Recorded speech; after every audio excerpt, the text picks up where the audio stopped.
Well, some time ago I did a video. I was talking about greenwashing, and yeah, trying to figure out, okay, where is the line between maybe being over enthusiastic and greenwashing. And I found recently a little bit of something that could be an illustration of that. On LinkedIn I found the same day, quite interestingly, two companies talking about what they see as the principles of regenerative agriculture. Regenerative agriculture is a hot topic. Maybe close to a year ago I had done a little bit of a video explaining or giving my views on can it succeed or not. But how far are we really with regenerative agriculture? So I found it was interesting because one of the companies says there's 5 principles, the other says there are 6 principles. So already I thought, there's a disconnect here, they have different views. So I wanted to see what their principles were. And I looked at it, and here's a little presentation. So the two companies are big companies, big grain traders, they're very important in the whole food and agribusiness value chain. So one is ADM and the other is Louis Dreyfus. So here's a little comparison, and you're going to see. So the first 3 ones are pretty much the same. One is minimizing the soil disturbance. Yeah, okay, they agree, that's great. Maintaining living roots in soil, they also agree about that, and keeping the soil covered, which is also the same. Then 4, I didn't know exactly between the two, can I read that as the same or not? To me, it's not quite the same.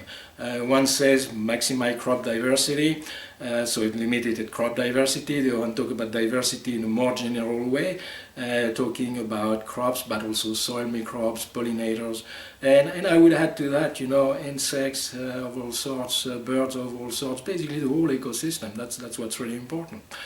And number 5 for ADM was, responsibly managing inputs, including nutrients and pesticides. So that's more of, let's say, the treatment products. While Louis Dreyfus don't understand the context of your farm operation. So the way I read it is ADM is focusing more on, let's say, on internal actions from the farmers on his farm.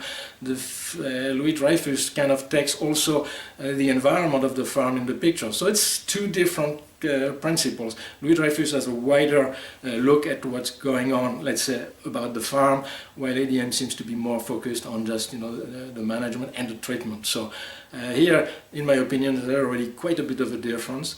And Louis Dreyfus had the 6th principle that ADM doesn't have, which is integrate livestock. And yeah, I agree with that one, but I would say integrate livestock also in a way that is sensible. In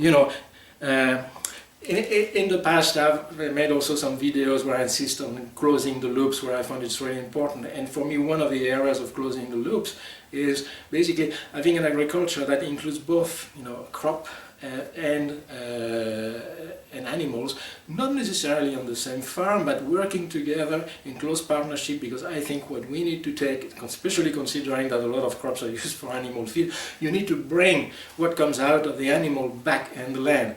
But what I also strongly believe is that this makes sense only if the manure is a balanced manure, and by that I mean balance between nitrogen and carbon. It has to be high nitrogen, it has to be high carbon, and to do that, basically the best way is the good old-fashioned manure, where you're basically using the residues from your crops like straw and mixing it with the pee and the poop of your animals and letting it mature. When you have a manure of that kind, you're really going to have a good organic matter, because I think, to me, one of the most important principles for regenerative agriculture is organic matter.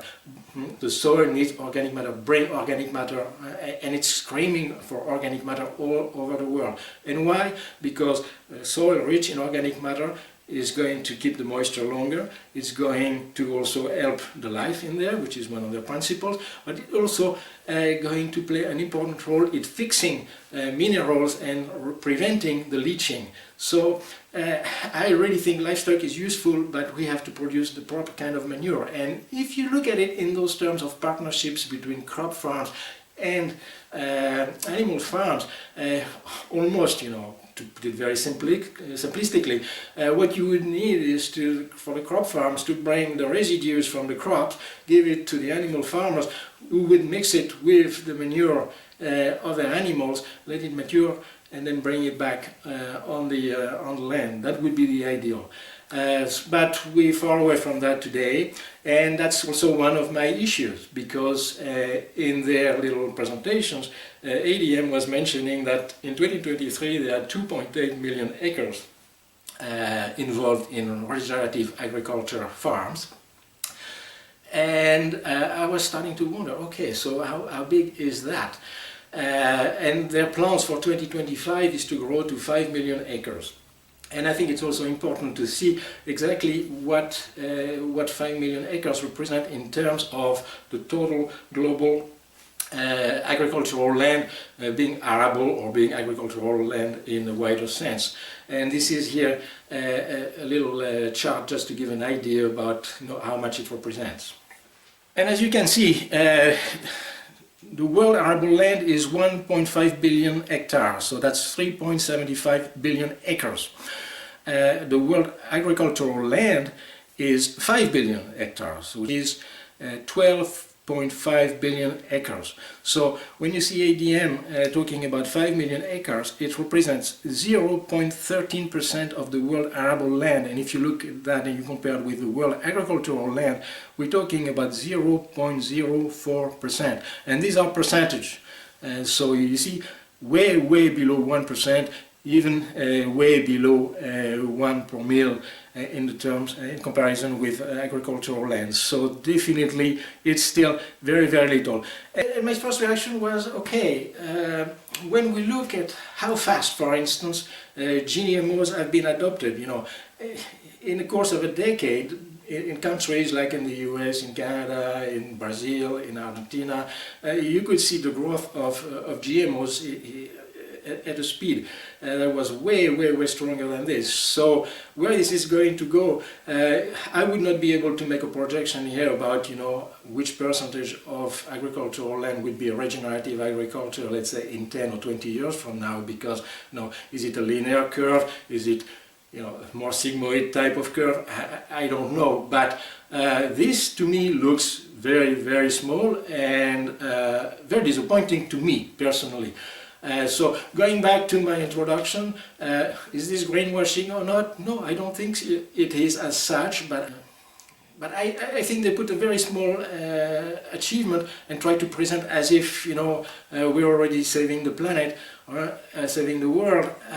I think that we are still very far away, and we need to put, if we really want to go into regenerative agriculture, we need to put a lot more resources to make sure that the farmers are going to make that switch, because we are far from being where we can make any impact whatsoever.